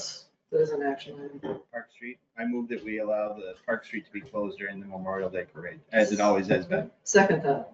Any discussion? All those in favor, please say aye. Aye. Aye. All right. Any opposed? The ayes carry 5-0. Thank you for Thank you. coordinating. Thank you, Taking me up Thank on you, that. folks. I appreciate you all. Have a good evening. Right back Thank you, at you. thank you. Okay, that leads us to Underhill-Jericho Fire Department training. So put in your packet, but Bob could probably explain. There's nothing to talk about. Okay. They're making you aware, there's nothing for us, there's no action items for us to, for us to take. It's But just it's a courtesy to give an update. right, so that's all it is. It's information. They're not asking to, Should we put a front porch forum post out when they get to begin the process so people know? they should, not us. Can we Alright. ask them to do that so that people know what's going on? Would make sense that they would do that if they're going to be in the roadway and they're going to be doing it for a series of weeks. I would think that they would want to communicate that clearly. But I don't think that that's on us to do. I think that's on them to do. But Brad, can you follow up with I can, this and person who wrote this? he did, Brian. and he did say that he was gonna try to secure some training and progress signs. Great. So that people know it's not a real event. The It's, more we communicate to the general public, the better on this. I don't want to have the town get bombarded with what the heck is going on down here? Why doesn't anybody know? Yeah. So it behooves us to put some information out. Just yeah, or Just for have the the fire fire department. department, yeah. Exactly. They're causing it. They need to be I- responsible. They need to do it. Okay. All right, thank you. Anything else on this? But it can be useful. Next is to discuss the Apartheid Pledge and reaffirming the Declaration of Inclusion. I put in your packet the results from town meeting, Article 11. It was 390 in the affirmative and 228. I also included the Declaration of Inclusion, and then I did a little hunting around and saw the town of Bennington, and I know Bob had mentioned reaffirming the pledge with a new 5-member board. So I didn't know if you kind of liked something like that, more official, with a seal and signatures. And so the language is the same, or as far as it's almost exactly the same, but so you're just saying like. Yeah, I'm just saying the presentation. Of something like that, to Yeah. like frame and Right. hang up. Yes, I think that would be nice. If we are doing this though, in response to the petition and the vote. Two separate things. Oh, okay. No, two separate things. I'm just saying that I put them both together. So it's up to you. I guess what would make sense is Article 11 said, shall the voters of Underhill advise the select board to adopt the following pledge? So the voters have spoke. Now it's up to you to adopt the pledge, right? Because this didn't adopt the pledge. Right. I just threw the Declaration of Inclusion in there together. But this is separate. Yes. Okay. I got you. All right, I'm going to make a motion that we adopt the Apartheid Pledge that was approved by voters at the March town meeting day. Is there a second? I'll second. Thank you. Discussion. How, if we adopt the pledge as the voters have said, how do we fulfill the last one? The join others in working to end all support to Israel, the apartheid regime, settler colonialism, and military occupation. As a small town, what does that mean? Does that mean that we vet all of the banking institutions that we use? Does it mean that anybody we pay any money to is somebody that we have to vet? What is the implications of doing this? I think that's a really good question of if we, I think the first, the affirm, oppose, and declare statements, I think are ones that are not as, that as a town, we can sort of affirm the values of those statements. I think the action required of the fourth statement, I agree, it would be hard for us to be able to, what that would entail. I know that it is a difficult thing to do, and I think building awareness, that the town supports individuals building awareness. And I know personally it's a difficult thing to do because I am engaged in going in discussions with my retirement advisor who holds my money in what to do with it. There are thin lines all over the place. We can't get into that with the town budget and vendors. But building awareness and making a statement, it doesn't mean that we're setting up a bunch of rules that we can't follow. There are, it's interwoven, it's complicated. But I think building awareness of where your money goes or publicizing, enable, we aren't really doing that, but, giving support to those who want to educate people just like they did in preparing for the petition, which they did a pretty healthy job doing. And, none of us have to look too far to know that everything's getting worse, in the world. I just looked up the definition of pledge. I was just kind of curious. Oh, the legal definition of. Well, yeah, so a pledge is a serious solemn promise or agreement to do or refrain from something. is really what that means.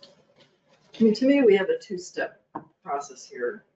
Step one, so we need to, or we have on the table to adopt Article 11, because it was, in my view, it was approved by the voters. I think we should adopt it because the voters approved it. What we do with it after that, in terms of action items, is a more lengthy step-by-step Correct. process to say, okay, now that we've adopted it, if we adopt it, the next step is, okay, what do we do with it? And I think that's going to open up to a bunch of discussion, like Dan was just talking, what do we do with this?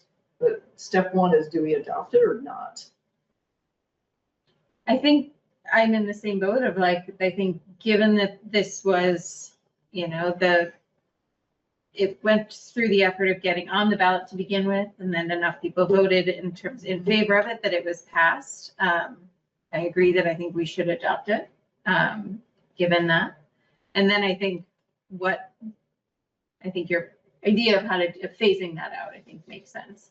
And I think to join others to work to end all support to Israel's apartheid regime, settler colonialism, and military occupation.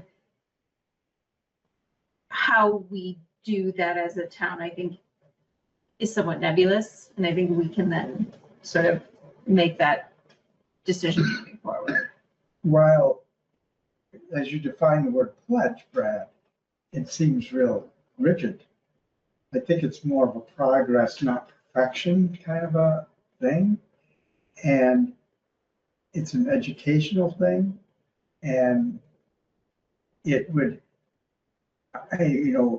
I would like to empower those who did such a responsible job in bringing it forth to, educate us what that's about. I think that's a good idea. Yeah. Right, of asking the organization that presented the pledge to present some ideas. Suggestions of Yeah. next steps, what we can do.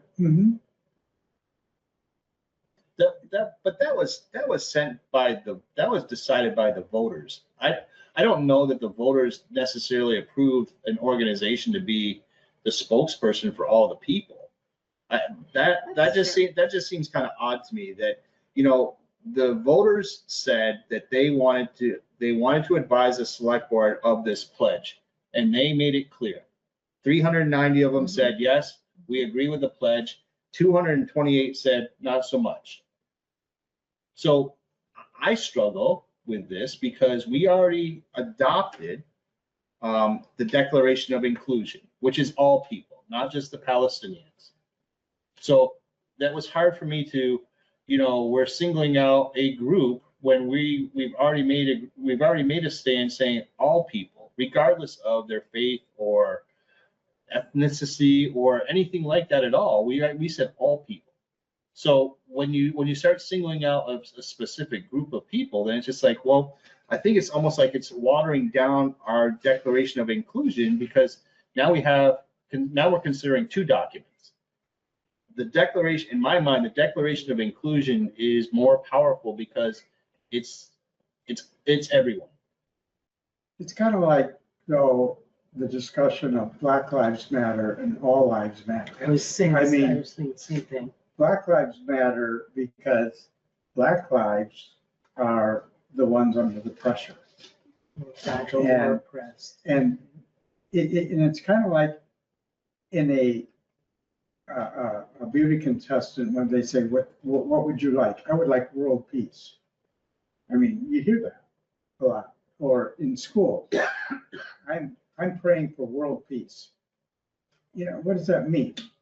And I think the Declaration of Inclusion is important, but I think that trying to envelop specific things that people are concerned about in it and say, your concern really doesn't matter because, we've kind of covered that. World peace. So I'm wondering if, rather than just inviting the one group to present ideas of how we should enact the pledge, that it's sort of a more open invitation, that if people have ideas, if anybody in the town has an idea about what they think what the town should do in response to it, we would be open to hearing that Sure. I'd be happy to hear what. That's a good idea. I guess my only recommendation, as I see from the outside here, is I would hold off on adopting the pledge until you have more discussion and more insight. You may want to amend your motion or clarify your motion on how you're going to pledge to join others. You adopt We the can pledge. adopt this pledge and do nothing. We can adopt this and do nothing. There's To nothing. me, that- adopting it is saying that we're agreeing. that Like we're I said, pledge is, So, but we're adopting it and then action-wise, we don't do anything. I agree that having feedback and input, I think that's a great idea to get feedback from the town, especially those, the 390 that voted for it. What are thoughts, what are expectations about what we should be doing? And that can guide us with. And that With is, next that steps. actually is the action, right? Like, we are joining others in working, but it's we like in that. pledge, But which the- is a but the very, pledge, I think right? it is strong words, though. I pledge allegiance to the flag. I pledge, just the definition I read, a solemn promise. So, okay, we take the pledge. So what? We approve this and now it's just like, we've done what the voters said, we've adopted it. We didn't agree on action steps, well, what that was going to mean, but we adopted the pledge. So now in my mind, it's just like, if we adopt this, which I'm okay with, then it's just like the action steps are gonna matter. And if there's people that want to come forward, as with anything, come forward and tell us, are there actions that you want us to take as a result of the town taking this pledge? And then we can make a decision as far as like, well, does that make sense? Or do we want to consider it more or deliberate it or whatever it is? But I'm okay, like the voters have spoke. Right, that's Yes. why, that's the path I have. The voters have spoke. I understand not that. adopt I it. agree I with what just- you're saying. Yeah. You know, And I think, I appreciate the like distinction of, right, like words have meaning, Yeah. right? And, but I think though that thinking about this, I think I can be comfortable with our adopting the pledge and our action is that we are now open to, like, the action is we're asking for feedback. And I think that is, I feel comfortable with that as like meeting the definition of what we are pledging. And I think And that guides is us into- sufficient for the exactly. town to be able to Yeah, make I this guess- without, I guess I take, I take words seriously, I guess. And when I see that, it would give me a little pause, but I trust all of your judgment. So, Okay, there's a motion, a second on the table. Move the question. Further discussion? Ready to move it. All right, all those in favor of adopting Article 11? Was the voters approved, 390 to 228, please say aye. Aye. Hi, Aye. Any opposed? The ayes carry 5-0. I didn't say aye yet, Oh, but I'm I've sorry. said, I'll say, I'm sorry. I'm adding my aye vote. I was still thinking, Okay. but adding it. so unanimous. It is Yeah, unanimous. The snap count. All right, Yeah. I would also like to revisit the Declaration of Inclusion. And I'd like to put a motion on the table that we take action as a board to include all 5 members on the Declaration of Inclusion.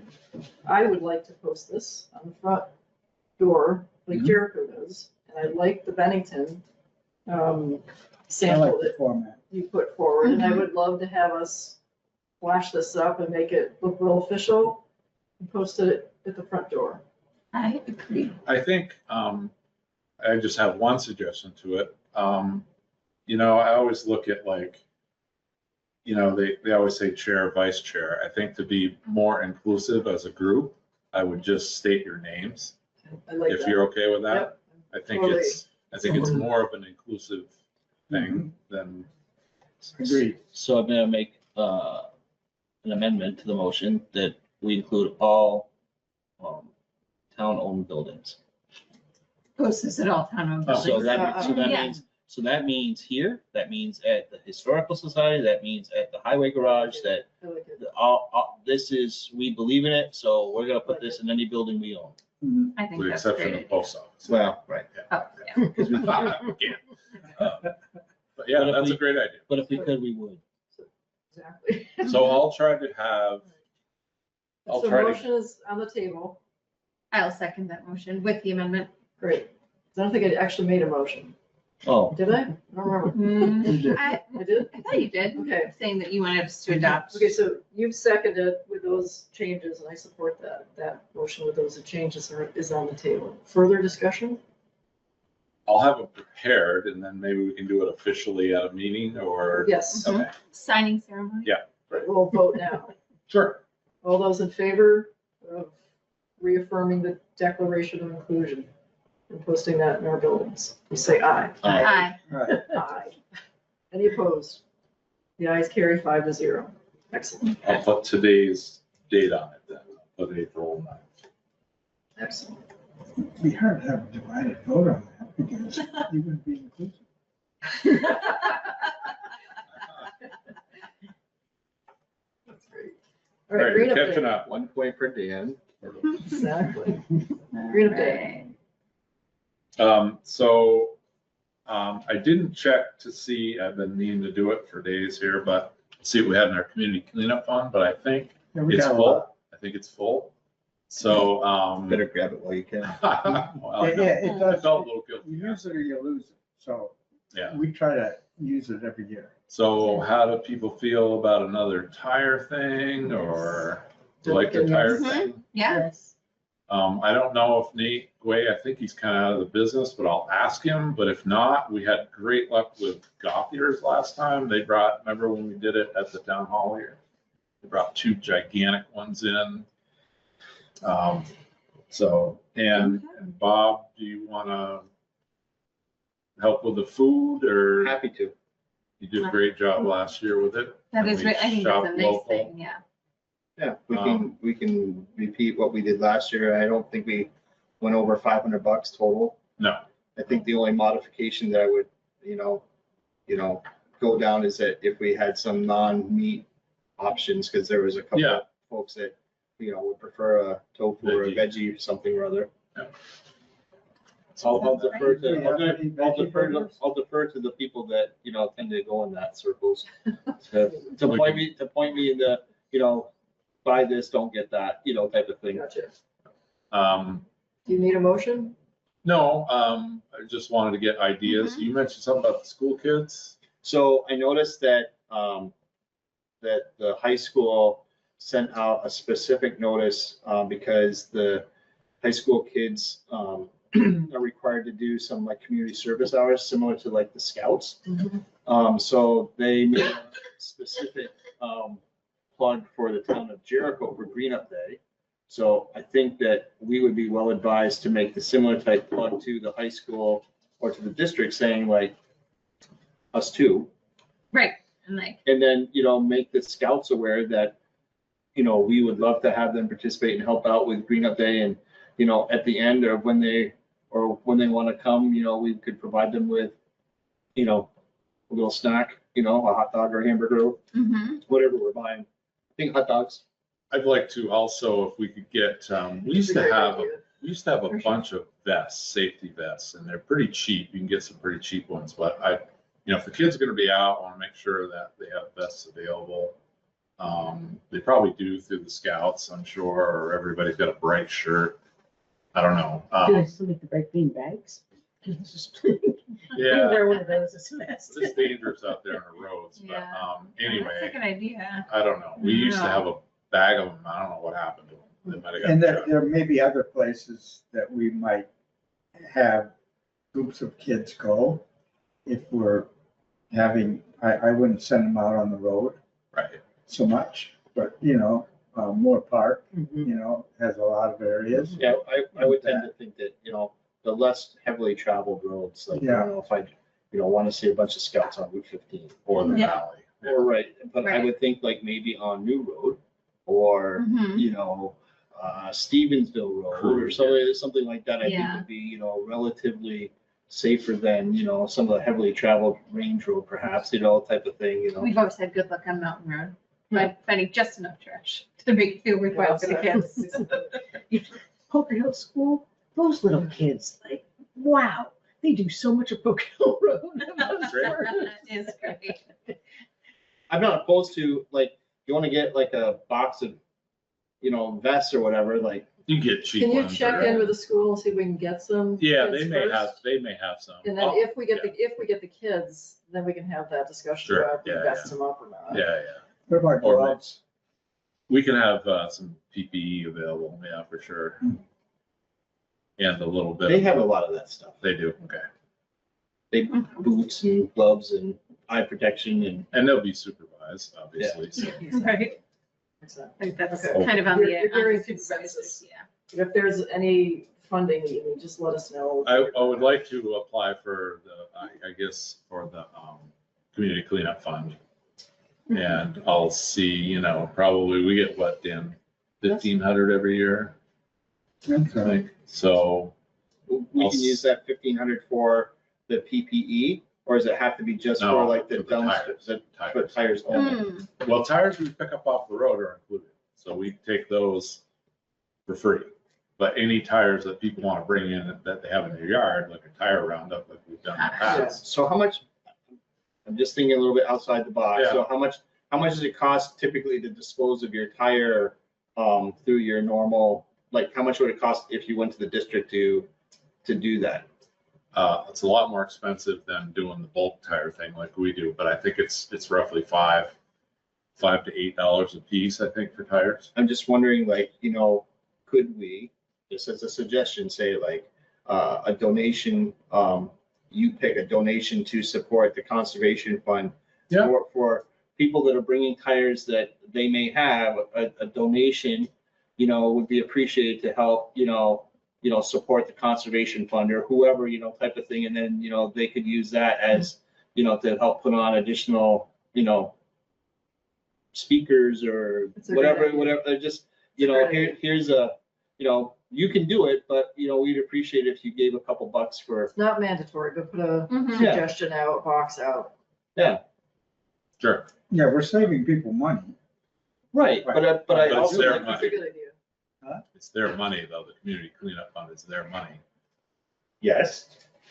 I'm just asking for, No, yeah, a like, little bit extra. you give a little bit, and you're gonna benefit a little bit. It's a Mhm. great idea. Yeah, I just don't want to cross the line with the community fund and I'll check into that, but it sounds like a good idea.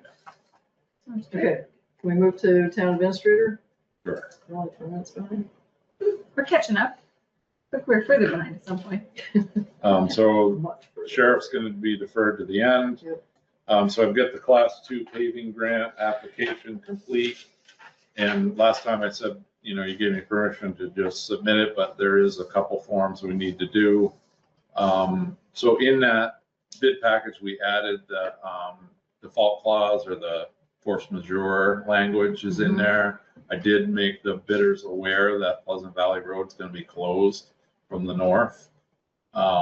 Probably the time they pave, but it'd be great timing because there won't be much traffic on the road. Mhm. So what you need to do is just make a motion to readopt this, the town road bridge standards, which we originally adopted in 2019. So you just have to readopt those or affirm that you adopted them. And I move that we reaffirm the 2019 bridge standards as presented.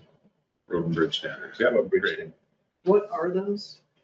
Basically, well, I don't have them here. It's basically minimum culvert sizes, how we maintain. So if we don't follow this, we don't get any grant money whatsoever. So we followed this procedure for way before 19. It's just, deficiencies in roads and culverts, mostly deal with culvert sizes, how we stone line ditches, all those things. I mean, it's a very long document. I could have included it, but every town signs this if you want any money. Okay, I'll second the motion. And I'm just gonna pass it around for Any signature. further discussion? All those in favor, please say aye. Aye. I, Aye. Any opposed? You guys carry 5-0. Should be 5 lines there, is there? Yeah, but it's a duly authorized administrator.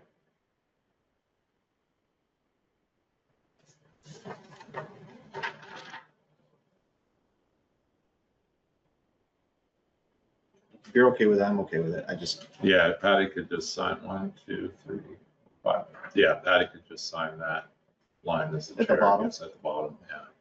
It's fine. It's, and we do follow these standards. So it's,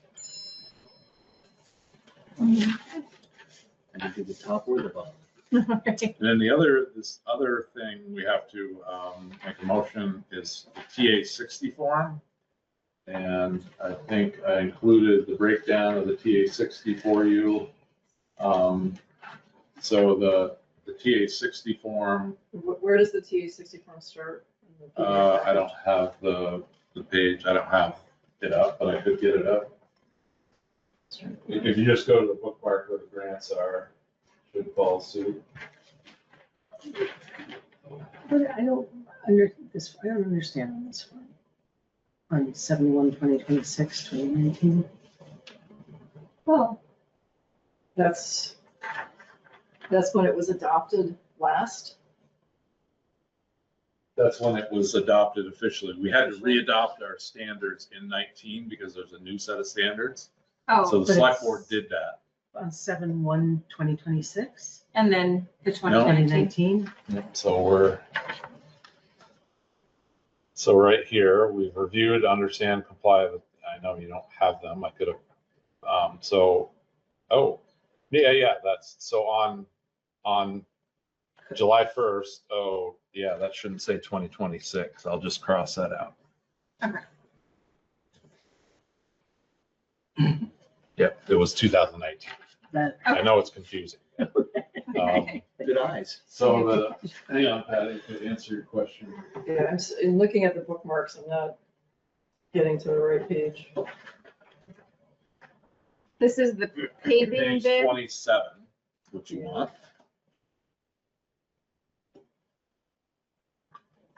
So those are the numbers for the TA 60. Do you see TA 60? Where do you want me to sign this? Bottom.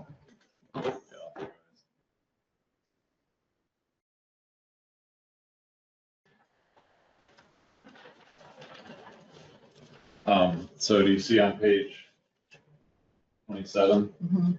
So this is a calculation. So those numbers for class 2 and 3 highways, that's our state aid to highway. That's income we receive from the state.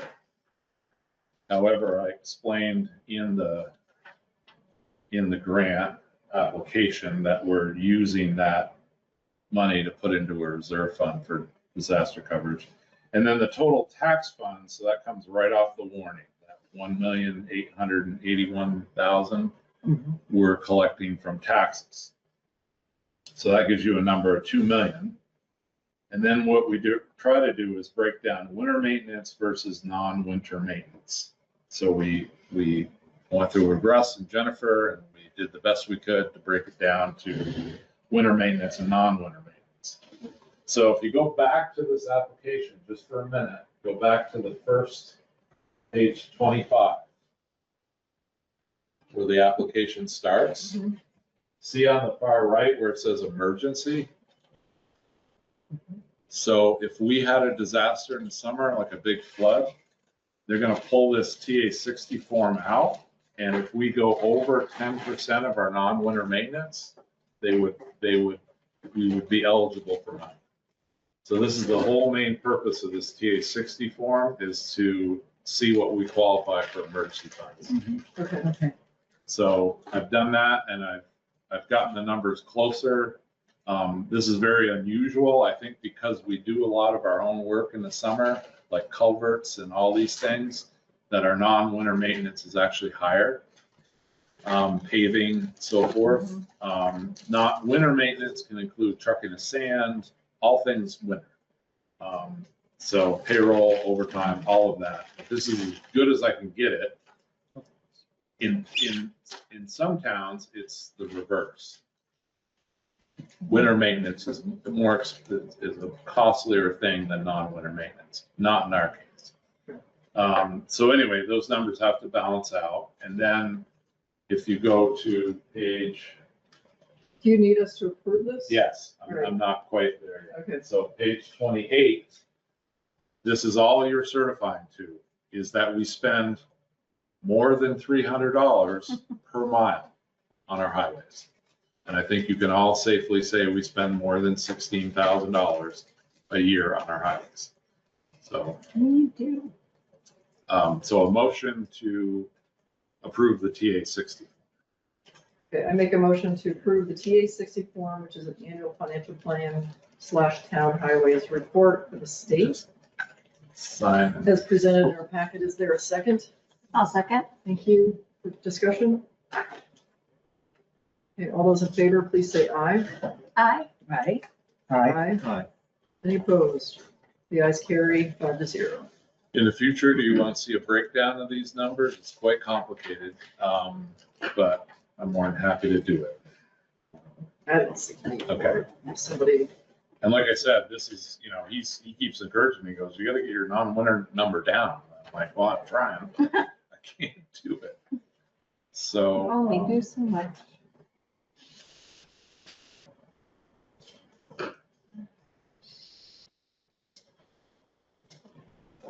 So anyway, that's that. So we're done the paving, everybody's okay with it. So again, this is for section 4, Pleasant Valley, who's a 2-inch mill, and a 2-inch fill. The millings we take and store those off-site, and then we use it for the shoulders after. And I highly doubt we're gonna get this grant, since we just got one last year. But try. we'll do it every year. I think we should just do it every year. Where does section 4 start and end? Where's So it the, starts where we left off up here on Pleasant Valley on the north end, and then it goes down to just past the Duran Cemetery. Just before, if you know where Dan Mance lives. Oh, yeah. Just before that. Okay. There's another seam. If you look for the seams in the pavement, those are the sections. got it. It's around a 6,000-foot section. So then the other thing is to review the RFP for section 4. Okay, I skipped ahead a little bit. I was talking about, I'm sorry, I was getting late, but I was talking about the Bridge 7 being closed. I was really meant that to be in the paving RFP. So I'm letting them know that Bridge 7 is closed. So we'd like to put that RFP out tomorrow. And you know, Mike and I and the infrastructure committee have reviewed it, and we're comfortable with it. Explains what we want to do.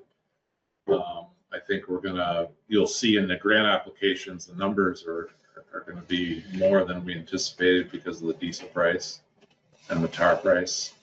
And So- you need the RFP approved by us? Yes, it'd be nice if you want. You don't I'll make need a to, motion that we approve the 2026 Underhill paving bid as presented in our packet for Pleasant Valley segment 4. Is there a second? Second. Thank you. Any discussion? All those in favor, please say aye. Aye. Aye. Aye. Any opposed? The ayes carried. and then we'll review that at the meeting on May 14th, I think, the bid results. Okay. So we'll see where we stand then. I have the server decommission. So in last budget season, not this last budget, but the budget season before, we put in basically decommissioning our physical server and going to the cloud. So we have an updated quote to do that. It's within our budget. It's actually a little cheaper than the first quote they gave us. So it's in the budget already for this fiscal year, and we'd like to get that started. All right, I'm gonna make a motion to approve the Underhill server decommissioning proposal quotation for $12,350. Is there a second? I'll second. Thank you. Discussion? And just authorize me to sign it. That money was approved in the budget for the fiscal year that we're in now, 26, yes. or the one that's coming? No, the one we're in right now. Let's do it. My motion includes Brad signing the documentation.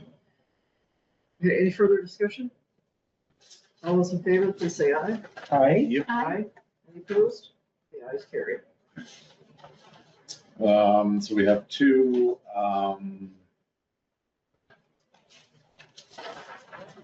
our land use contracts or town contracts. tax abatement, or not abatement, but relief, I guess. So there's a renewal, the Parzo parcel that's on Poker Hill 453, and then a new enrollment, the Renshaw property on Sand Hill 53. So I just need a motion to approve those. They meet the criteria. I'll make a motion to approve Jay and Amber Reenshaws at 53 Sand Hill for a tax stabilization agreement. Is there a second? A second. Thank you. Any discussion? And just, I think you can authorize me to sign it again. Okay. Do they- Great. Do they have, road frontage to subdivide that? Yeah, you can, we waive road frontage all the time, so Renshaw parcel does have road frontage. I saw they had it, I just didn't know it. Okay. Any further discussion? All those in favor, please say aye. Aye. Aye. Any opposed? The ayes carry 5-0. Okay, next up is I'll make a motion to approve Bruce Parazo's tax stabilization agreement for 453 Poker Hill Road. Is there a second? Second. Thank you. Discussion? All those in favor, please say aye. Aye. Aye. Aye. Any opposed? The ayes carry with a sneeze. Okay. I just wanted to go over the easement on Bridge 7 quick. So I thought it was going to be included in the warrants, but it is not. So we issued a check to Christine Morris for $5,000 in exchange for the use of her property for Bridge 7. That was discussed in executive session. It was never brought out in open session because there was negotiation brought on. The check was written. She signed the easement on Monday. So I think just the motion approving that expenditure retroactively sort of would be in order. Okay, I'll make a motion to approve $5,000 expense to Christine Morris for work related to, for use of her land for work related to Bridge 7 construction. Upcoming Bridge 7 construction. Is there, is there a second? Second. Thank you. Discussion? I'll be abstaining from that vote. Okay, all those in favor, please say aye. Aye, Dan Steinbauer, aye. Aye, Patty Richards. Aye, Shar Tool. Aye, Maureen Collins Gold. So I'm abstaining. Okay. Any opposed? The ayes carry 4-0 with one abstention. Okay. What's that? Yep. Ron? Closing public comment. Okay, we are now on to closing public comment. Is there anybody from the public? Someone named Michael I see. I don't know if they want to say anything closing public comment. Doesn't look it. It's Patty. Okay.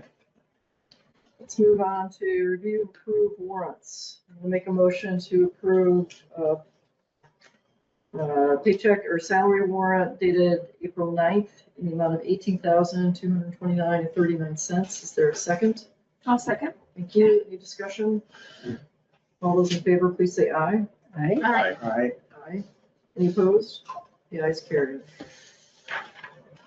I'll make a motion to approve AP warrant dated March, or for the month of March, in the amount of $31,498.59. Is there a second? Second. Thank you. Any discussion? Hearing none. All those in favor, please say aye. Aye. Aye. Any opposed? The ayes carry. Make a motion to approve. That's the quarterly or the, what do I call it?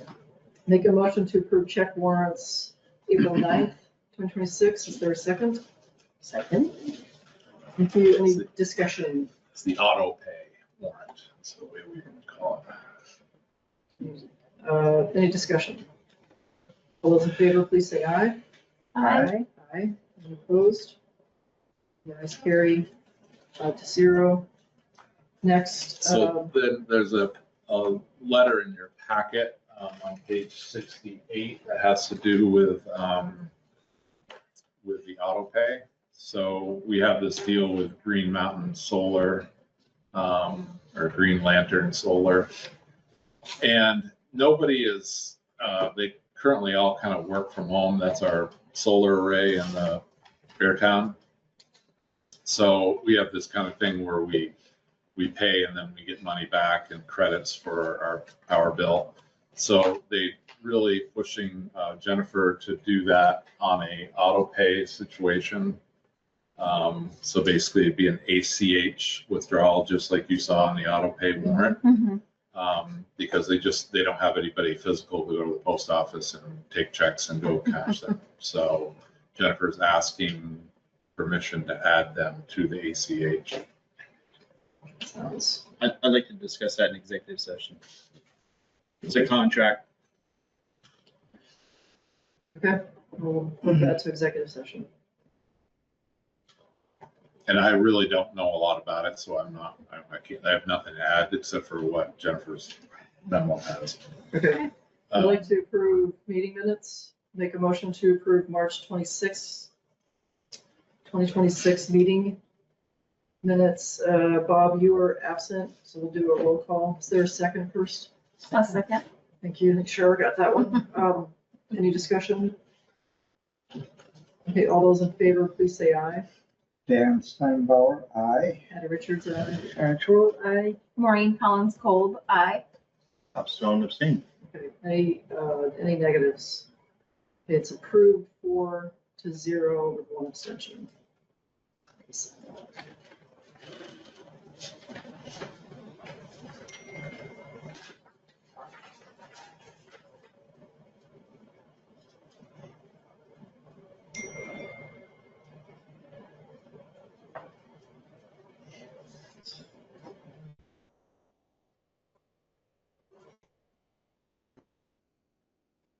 What else do we have? So that's, So I just, page 77, we talked about this parking lot list. This greenhouse structure is nice. I gotta say, I think like that is that. very clever. It was very, very nice. So Patty sent me an example of one. I tried to copy a little bit, but I made a few Very changes. organized people on the board now. yeah, I really like this a lot. So I like it's, the renaming of the greenhouses. Yeah. yeah, Like I did a lot of research on that. seedlings. Exactly, we're growing. So, I just took a stab at this and feel free to, if you want to review it at a later date and send me an email of things you think should be moved around or change the status or whatever, and I can do that. But anyway, that's in your packet so we can keep working on it. The main thing, I think, going ahead is working on the local emergency management plan, which Bob and I will go over and have ready hopefully for the next meeting. We probably should have a meeting every week. Crisp, more crisp. Crisp, shorter meetings. Sorry. Somebody said that once. Somebody said that. Meet every week. Thank you. But this is a great way just to keep track of Yeah. things so that we don't lose projects. Yeah. As don't If there's something you want to add in there, I tried to brainstorm best I could. I just have one note on item 12, the employee health insurance subcommittee is Dan, myself, and Jennifer. Oh, that's all right. Sure. Yeah, no, that's okay. And actually Jennifer's been doing some work and we're going to be meeting in the near future to kind of keep that moving forward. Yeah, So after tax season. That's good. I just wanted to spit out a couple of the correspondence. The Chittenden County Communication Union District, their annual report is included in here, and then just an update on the Deborah Rawson Memorial Library, where they're having a series of outreach meetings. it's nice of them to make sure we got that information and they want our input. We need to add to the greenhouse. Okay. Essex Rescue Okay. in their quarterly updates. Good catch. Did I? Okay, anything else for member correspondence? And just a reminder, our next meeting is April 23rd. Is everybody able to make that? Yep. I will be out of town, but I think I can attend remotely. Okay. Let's give you an extension cord. Mhm. We'll give you an extension cord. Thank you. Okay. Yeah, we'll be planting. Oh, boy. All right, that brings us to executive session at 8:05. Holy crap. We caught up 5 minutes over. That's impressive, everybody. Thank you. Thank you, Patty.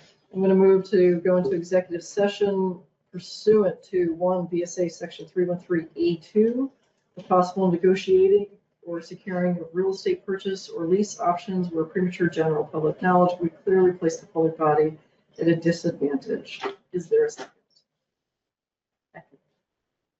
Any discussion? We will also, do we need to make a separate motion for Yeah. contracts? Yep. Let's vote on this one. All those in favor, please say aye. Aye. Aye. Any opposed? Bob, are you and I? Yeah. Okay. I'm sorry. That's 5-0. I'm also going to make a motion that we move into executive session to deal with the contract under 1 VSA Section 313. A1A to discuss contract negotiations where premature general public knowledge would clearly place the public body at a disadvantage. Is there a second? Thank you. Any discussion? All those in favor, please say aye. Aye. Aye. Any opposed? The ayes carry. All right, we're in executive session. All right, I'm gonna stop the recording and